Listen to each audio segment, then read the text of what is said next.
Stop Micromanaging. How to Release the Reins and Improve Your Culture. Written by Chayla Cooper.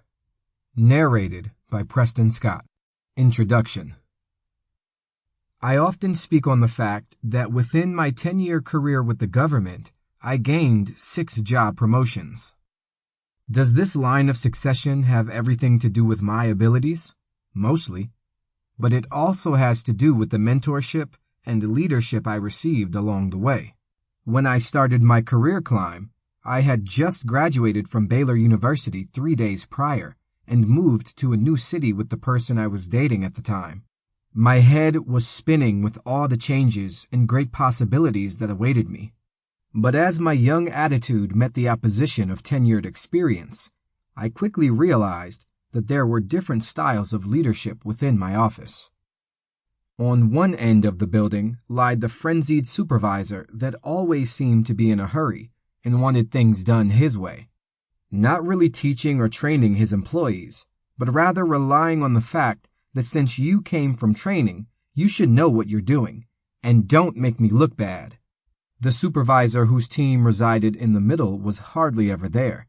I remember the energy in this hall so vivid that it sends chills down my spine to this day.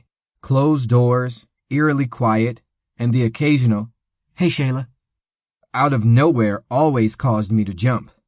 It also didn't help that the building was said to have been an old mortuary before the government converted it into office spaces.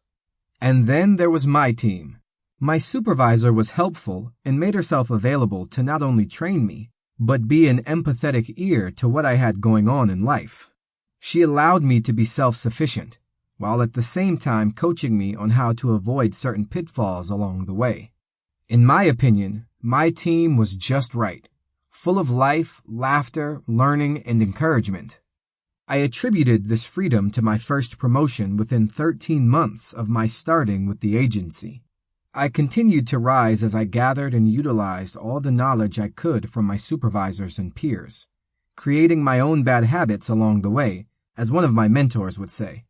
It wasn't until my 5th year with the agency that I truly discovered the infamous micromanager that I heard so much about in textbooks and water cooler conversation. Standing about 5 foot even, snarky as the day is long, and abhorring the sound of laughter and fun, she sent her employees running for their cubicles at the sheer sight of her coming down the hall.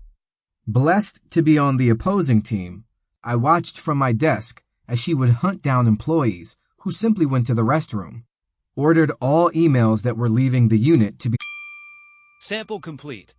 Ready to continue?